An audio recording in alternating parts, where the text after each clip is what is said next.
Meus irmãos, nós louvamos a Deus por estarmos aqui nesta ocasião mais uma vez, agradecendo a Deus, ao pastor da igreja, ao pastor Roberto José dos Santos, à Igreja de Jesus, à irmã Iraci, a todos que estamos aqui para cercarmos a mesa do Senhor. Sinto-me privilegiado de estar aqui e nada mais isso do que render graças a Deus pela sua bênção em nós. Meus irmãos, o texto em que lemos nessa ocasião é um texto em que nos dá a ideia absoluta de uma intervenção de Deus na vida deste homem de Deus que estava agora assumindo uma grande responsabilidade, um compromisso de levar o povo até a terra de Canaã, terra prometida. Nós vemos que o próprio Deus, na sua essência, ele fala das promessas dessa conquista, dessa posse da terra de Canaã, sempre mostrando ao povo de Israel a sua soberania, a qual Deus de fato iria fazer, fazendo com que o povo assim a conquistasse. Nós vimos que a posse da terra, Deus mandou que Josué conduzisse os israelitas com esta tão grande finalidade, a terra prometida, conquistasse, a adquirisse. Não foi uma prática de imperialismo, mas nada foi do que um ato de julgamento que Deus assim estava efetuando através de suas promessas dadas ao povo de Israel. Nós percebemos que em Gênesis, no capítulo 12, versículo 1 ao 3, nós vamos ver que Deus promete abençoar Abraão e fazer com que seus descendentes fossem prósperos e ali houvesse uma grande nação. Em Gênesis capítulo 15, a partir do versículo 16, nós vemos que Deus recolhera o tempo certo para Israel entrar em Canaã, no momento em que as nações perversas tivessem ou haveria sendo julgada ali. Nós percebemos também que em Gênesis, a partir do capítulo 17, versículo 7 ao 8, Deus prometeu entregar toda a terra de Canaã aos descendentes de Abraão. E percebemos e vemos também que em Êxodo capítulo 33, versículo 1 ao 3, Deus prometeu ajudar os israelitas a expulsar todas as nações ímpias da terra de Canaã. Vemos que isso aqui nada mais foi do que uma promessa de Deus, uma garantia para que Deus assim estabelecesse seu conserto à nação de Israel. A história nos apresenta que agora, no período de Josué, ele tem agora a ousadia e a tão grande responsabilidade de levar o povo ali.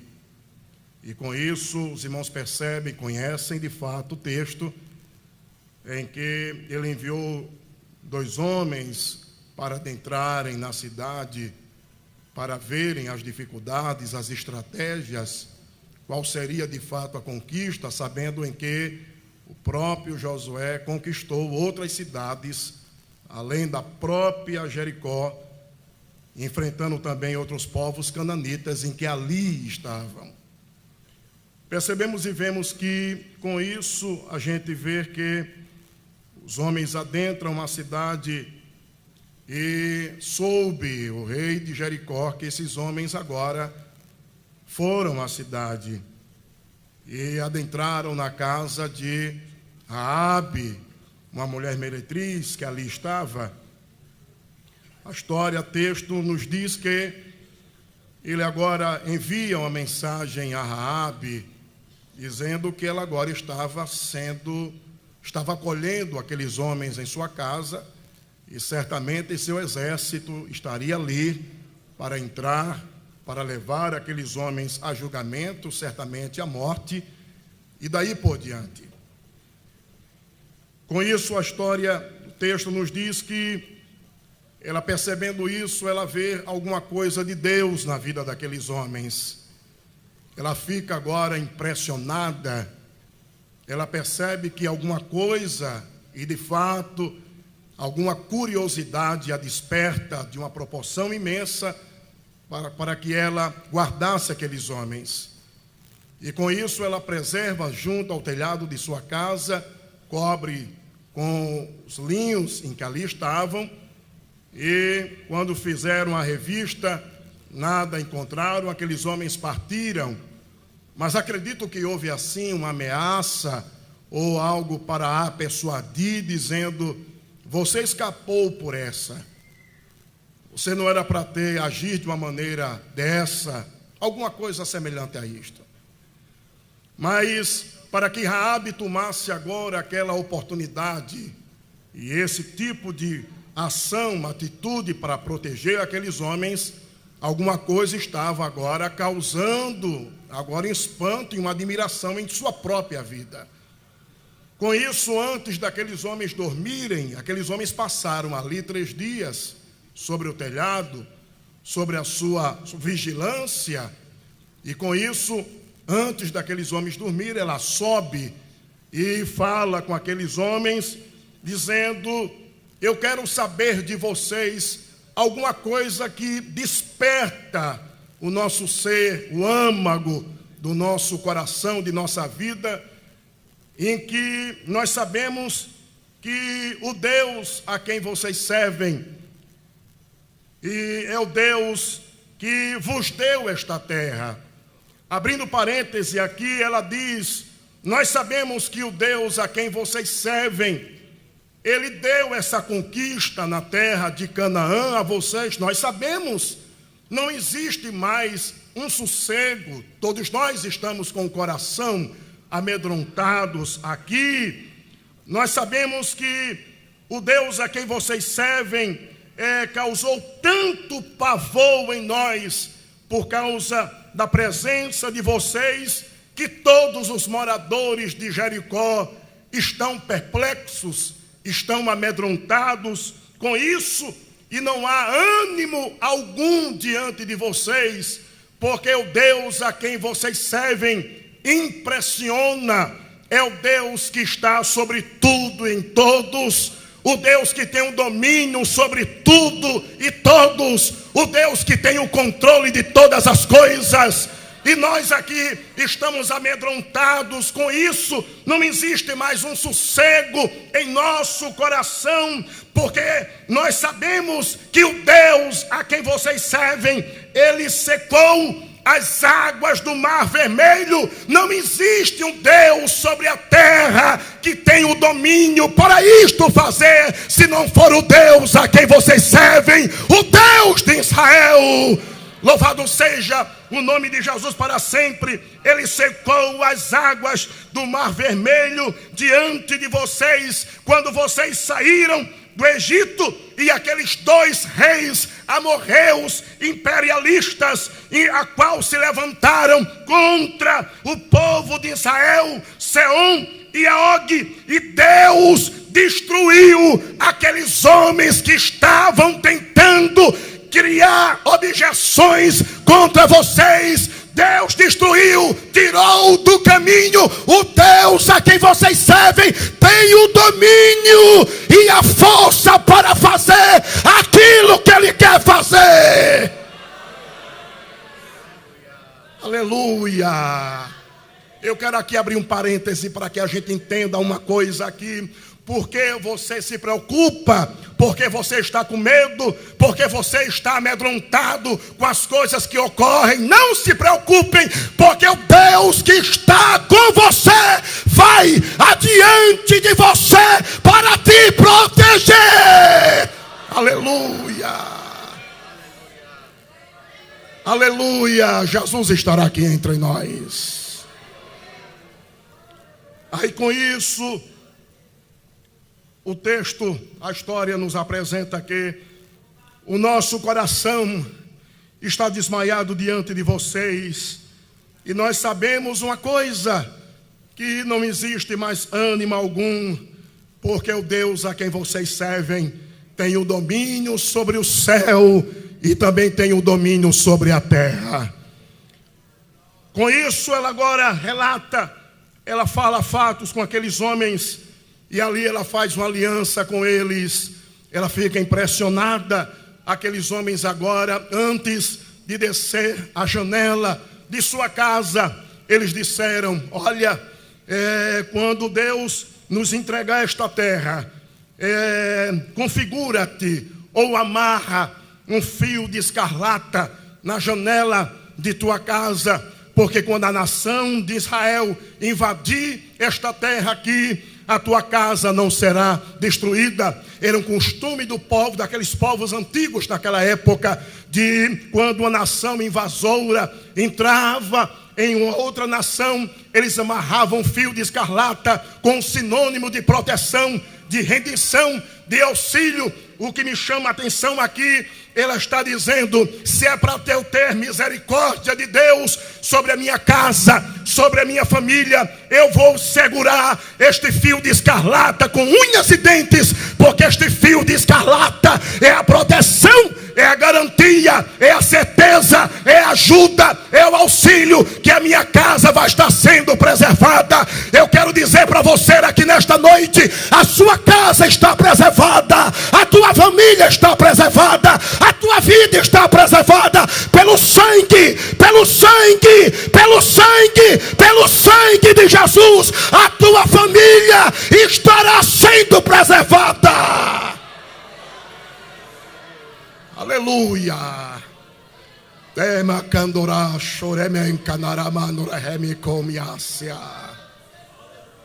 O sangue de Jesus, a proteção. O sangue de Jesus, alento. O sangue de Jesus é liberdade. O sangue de Jesus é ajuda. O sangue de Jesus é perseverança. O sangue de Jesus é preservação da vida. Você estar aqui, muitos não poderiam estar aqui, mas o sangue da misericórdia de Jesus foi lá, lhe garantiu certeza, proteção, ajuda, auxílio. Você é participante deste memorial desta noite, porque o sangue de Jesus foi lá na tua vida para te resgatar e te dar direito. Aleluia, alegre-se aqui. O sangue de Jesus é a proteção para todos nós. Com isso, ela acredita, ela confia. E quando a nação de Jericó foi agora tomada pelos israelitas, houve aquele movimento das voltas na cidade sobre os muros. Muralhas de Jericó eram imponentes, eram fortes de fato. As muralhas caíram de alto a baixo. As pessoas mais pobres naquela época estavam vivendo em cima das muralhas, dos muros. A casa de Raabe estava ali, em cima daquela muralha. Mas o texto nos apresenta de uma forma óbvia, é que quando os muros caíram, desceram de alto a baixo, a casa de Raabe permaneceu intacta, não caiu. São segredos da misericórdia de Deus. As coisas podem dar tarde mal a pior, mas não se preocupe, você está debaixo da misericórdia do Altíssimo, e Deus preservando a tua vida aqui. Tudo pode desmoronar ao teu lado, mas você permanecerá intacto, de pé firme. Aleluia. Acredito, é uma inerência minha, é um exemplo que quero dar. Acredito que quando aqueles homens relataram de fato a Josué que conversaram com aquela meretriz. Acredito que talvez toda a informação não passaram para os soldados de Israel. Acredito que quando os soldados entraram, não é que está escrito desta forma, mas um exemplo, é uma inerência que quero dizer. Acredito que quando aqueles soldados adentraram em Jericó, e quando perceberam que havia uma casa que estava ali, esta casa não caiu. Mas de fato de longe eles viram que havia ali um fio de escarlata. Então vamos ver o que tem ali. E quando adentraram, Raabe, acredito que ela ficou na frente de seus familiares, dizendo: tudo desmoronou, mas aqui a minha casa foi protegida, porque eu fiz uma aliança com Deus. As coisas ficaram de mal a pior para todo mundo aí, mas a minha casa foi protegida pela aliança. O Deus de vocês agora são meu Deus. É aliança, é o conserto, é a intimidade.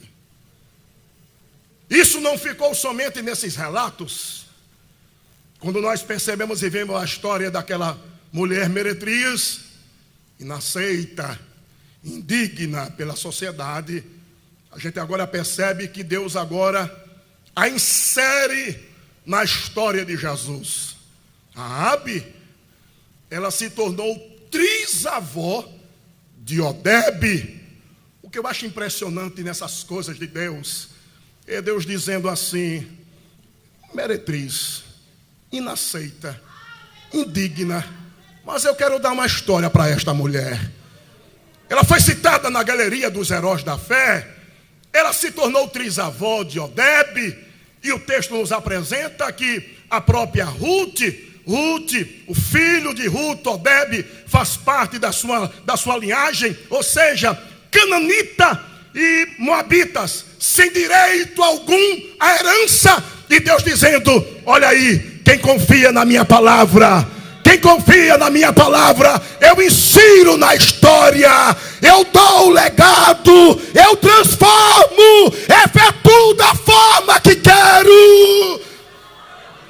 Você não tem direito algum de estar aqui, mas Deus foi lá e disse: eu vou inserir você na história, eu vou colocar você na história, eu vou inserir você na história.